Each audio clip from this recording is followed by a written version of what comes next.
할렐루야, 나세렛 아침 묵상을 담당하는 시카고 나세렛교회 양정성 목사입니다. 오늘 말씀을 통해서 여러분에게 큰 힘이 되기를 간절히 소망합니다. 하나님 말씀을 마음으로 믿고 의지한 자들에게 진정한 평안이 주어질 것입니다. 그토록 오랜 세월 힘겨웠던 일들이 해결되는 놀라운 시간들을 경험할 줄 믿습니다. 오늘 우리에게 주시는 말씀은 사무엘상 26장 1절로 12절 말씀 되겠습니다. 다 같이 하나님 말씀을 듣습니다. 10사람이 기브아에 와서 사울에게 말하여 이르되 다윗이 광야 앞 하길라산에 숨지 아니하였나이까? 사울이 일어나 십광야에서 다윗을 찾으려고 이스라엘에서 택한 사람 3,000명과 함께 십광야로 내려가서 사울이 광야 앞 하길라산 길가에 진친이라. 다윗이 광야에 있더니 사울이 자기를 따라 광야로 들어옴을 알고 이에 다윗이 정탐꾼을 보내어 사울이 과연 이른 줄 알고 다윗이 일어나 사울이 진친 곳에 이르러 사울과 넬의 아들 군사령관 아브넬이 머무는 곳을 본즉 사울이 진영 가운데에 누웠고 백성은 그를 둘러 진쳤더라. 이에 다윗이 햇사람 아히멜렉과 스루야의 아들 요압의 아우 아비새에게 물어 이르되 누가 나와 더불어 진영에 내려가서 사울에게 이르겠느냐? 아비새가 이르되 내가 함께 가겠나이다. 다윗과 아비새가 밤에 그 백성에게 나아가 본즉 사울이 진영 가운데 누워 자고 창은 머리곁 땅에 꽂혀 있고 아브넬과 백성들은 그를 둘러 누웠는지라. 아비새가 다윗에게 이르되 하나님이 오늘 당신의 원수를 당신의 손에 넘기셨나이다. 그러므로 청하오니 내가 창으로 그를 찔러서 단번에 땅에 꽂게 하소서. 내가 그를 2번 찌를 것이 없으리이다. 죽이지 말라. 누구든지 손을 들어 여호와의 기름 부음 받은 자를 치면 죄가 없겠느냐? 여호와께서 살아계심을 두고 맹세하노니 여호와께서 그를 치시리니 혹은 죽을 날이 이르거나 또는 전장에 나가서 망하리라. 내가 손을 들어 여호와의 기름 부음 받은 자를 치는 것을 여호와께서 금하시나니 너는 그의 머리 곁에 있는 창과 물병만 가지고 가자. 다윗이 사울의 머리 곁에서 창과 물병을 가지고 떠나가되 아무도 보거나 눈치채지 못하고 깨어있는 사람도 없었으니 이는 여호와께서 그들을 깊이 잠들게 하셨으므로 그들이 다 잠들어 있었기 때문이었더라. 오늘 본문을 중심으로 원수의 생명을 하나님께 맡기는 신앙이라는 제목으로 하나님 말씀 나누겠습니다. 우리가 인생을 살아가는 가운데 만나는 사람들이 있습니다. 좋은 사람을 만나기도 하고 사랑하고 싶은 사람도 만나기도 하죠. 좋은 사람 만나고 사랑하고 싶은 사람 만나고 사랑 주는 사람 만나면 얼마나 좋겠습니까마는 우리들이 만나는 사람 중에는 만나고 싶지 않은 사람이 있습니다. 또 하나 도움 주기를 원치 않는 사람이 있습니다. 물론 그들도 나를 도와주기를 원치 않겠죠. 이렇게 극과 극이 만나는 시점에서 우리가 정말 중요할 것이 있어요. 사람을 대할 때 하나님께 먼저 상의하고 사람을 만나면 얼마나 좋을까를 생각하게 됩니다. 특별히 우리가 신앙생활을 하면서 원수를 만날 때가 있습니다. 그 원수는 나에 대해서 좋지 않는 감정이 있죠. 오늘 말씀처럼 사울과 다윗은 원수의 관계에 있죠.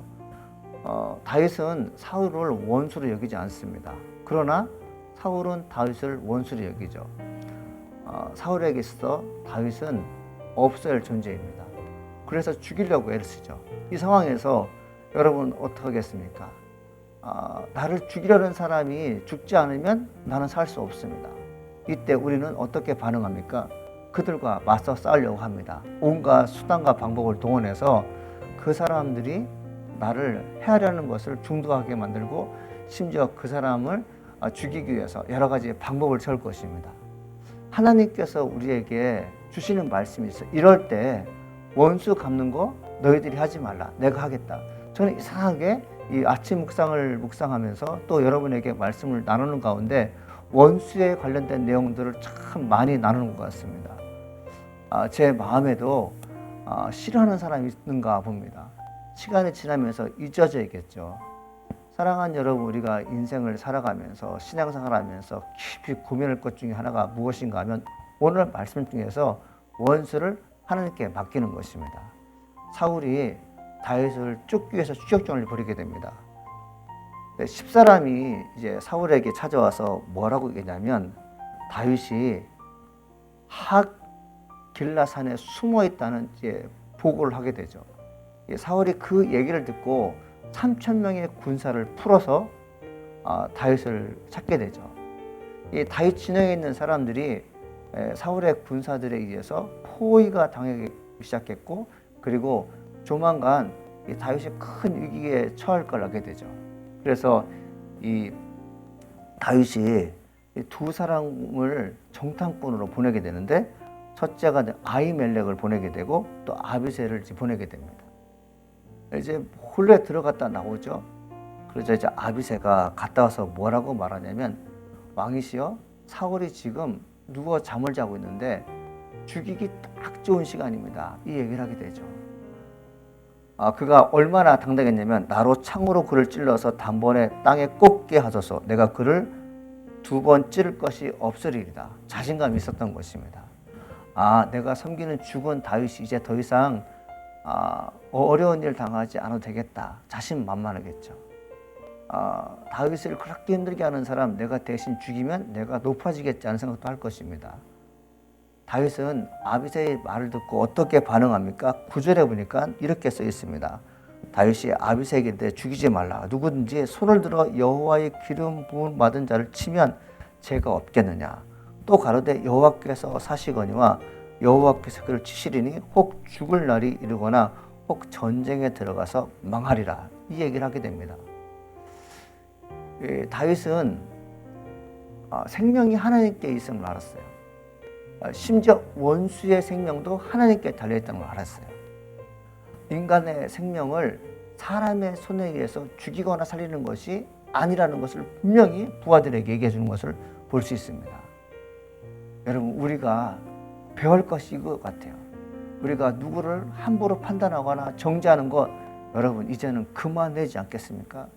정치를 봐도 사회를 봐도 온통 여론이 들끓어서 내가 원하지 않는 사람은 극렬하게 반대하고, 내가 좋아하는 사람은 그 사람의 사상이 무엇인지 신앙이 무엇인지 상관하지 않고 무조건 옹호하는 것을 볼 수 있습니다.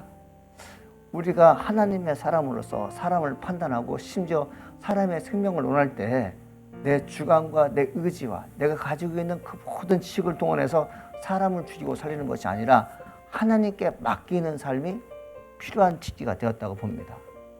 여러분, 하나님께 맡기는 신앙이 있게 되면 어떤 일이 벌어질까요? 저는 개인적으로 생각해 봤을 때 우리가 미워하는 사람들에서 극렬하게 항거하거나 폭력으로 그들과 맞서게 되면 조용할 날이 하나도 없습니다. 우리 믿는 크리스찬들이 하나님께 생명을 맡겼다, 하나님께서 살든지 죽든지 하시겠다, 이걸 믿는 사람들은 하나님께 조용히 기도하는 나의 모습을 보게 됩니다. 다른 사람이 보게 되면 원수에 대항해서 아무 일도 하고 있는 것 같지 않지만 하나님께 기도하는 모습이 가장 소중하고 가장 영적인 일이고, 그리고 가장 평화롭게 일이 성사되는 것을 사람은 모르지만 본인은 알고 있다면 분명히 하나님께서 나의 원수를 물리쳐 줄 줄 믿습니다. 다윗이 어떤 일을 하게 됩니까? 어떤 말을 하게 됩니까? 하나님께서 그를 치시거나 혹 죽을 날이 이르거나 혹 전쟁에 들어가서 망하리라. 사울이 지금 악한 일을 하고 있는데 하나님께서 그를 죽이시는데 전쟁에서 죽을 수 있고 질병이 들어 죽을 수 있고 영적으로 아파서 죽을 수 있다. 여러분, 그 얘기를 하고 있지 않습니까? 실제적으로 사울은 영적으로 아픈 적도 있었고 정말 전쟁 때 가서 애매하게 목숨을 잃는 사건이 벌어지게 됩니다. 사랑하는 아침 묵상 성도 여러분, 하나님께 맡기십시오. 하나님께 맡기는 삶이 참 감사한 것입니다. 왜 우리가 미워하는 사람을 향해서 욕을 하거나 문자를 날리거나 아니면 주먹을 휘둘려야 되겠습니까? 그렇지 않아요. 하나님 우리에게 말씀하신 것이 있습니다. 내가 알아서 할 테니까 잠잠히 있어라. 잠잠히 있어라.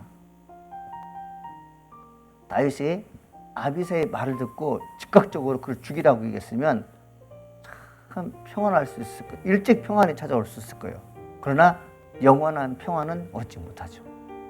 하나님께서 다른 방법을 통해서 다윗의 손에 의해서 죽지 않고 다른 방법에 의해서 죽었다면 다윗은 죄가 없는 거죠. 사랑하는 여러분, 하나님이 우리에게 원하시는 것이 있어요. 사랑하는 아들, 딸들아, 너가 하는 행동이 훗날 좋은 추억이 되지 않겠느냐. 너희가 지금 하는 행동이 훗날 다른 사람에게 있어서 원수되는 일이 되면 안 되지 않겠느냐. 너가 지금 하고 있는 일이 다른 사람에게 복이 되며 귀감이 되는 삶을 살지 않겠느냐. 이 얘기 듣고 싶지 않겠습니까? 그렇다면 어떻게 해야 되겠습니까? 우리가 하는 모든 일에 대해서 하나님께 진실하게 고하고 무릎 꿇고 내가 하고 싶은 얘기를 주님께 하는 것입니다. 나를 공격할 때는 원한이 맺히게 돼 있어요. 잠 못 이룰 수 있습니다. 여러분, 잠 못 이루는 밤을 우리가 맞이할 때 하나님께 진실하게 기도하게 되면 하나님께서 내 문제를 온전하게 해결해 주실 믿습니다. 사랑하는 아침 묵상 성도 여러분, 하나님께 맡기는 신앙, 하나님께 모든 것을 해결해달라고 기도하는 그런 기도를 해보면 어떻겠습니까? 이런 기도를 통해서 영적인 충만함이 있고, 그리고 세상에서 빛과 성백을 감당하는 것이 바로 이런 것임을 많은 사람에게 전하는 축복의 나사렛 아침 묵상 성되기를 간절히 소망합니다. 기도하시겠습니다. 은혜가 풍성하신 하나님 아버지 감사합니다. 오늘도 우리에게 주신 말씀이 있었습니다. 그 주신 말씀이 무엇인가 하면 하나님께 맡기는 것입니다.